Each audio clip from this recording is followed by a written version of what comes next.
কুষ্টিয়া বিজিবির অভিযানে ২২ লাখ টাকার হেরোইন উদ্ধার। কুষ্টিয়া মিরপুর রেলওয়ে স্টেশনে মালিকবিহীন অবস্থায় এই হেরোইন উদ্ধার করেছে Kushtia ৪৭ BGB battalion.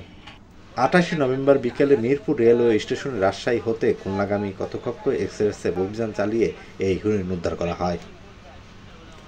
Kushtia battalion ৪৭ বিজিবির অধিনায়কের সার্বিক নির্দেশনায় সুবেদার আলম খানের নেতৃত্বে মাদক ও চোরাচালানের বিরোধী অভিযান পরিচালনা করে মালিকবিহীন অবস্থায় এই হেরোইন উদ্ধার করা হয়।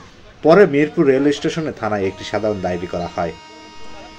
বিষয়টি কুষ্টিয়া বিজিবি ৪৭ ব্যাটালিয়ন প্রেস বিজ্ঞপ্তির মাধ্যমে নিশ্চিত করেছেন।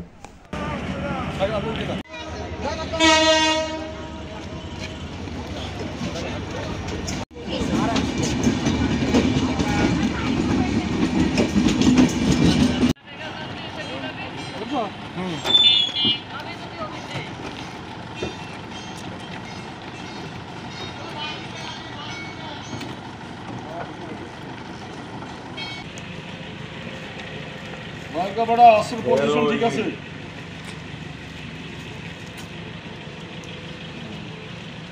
অনেক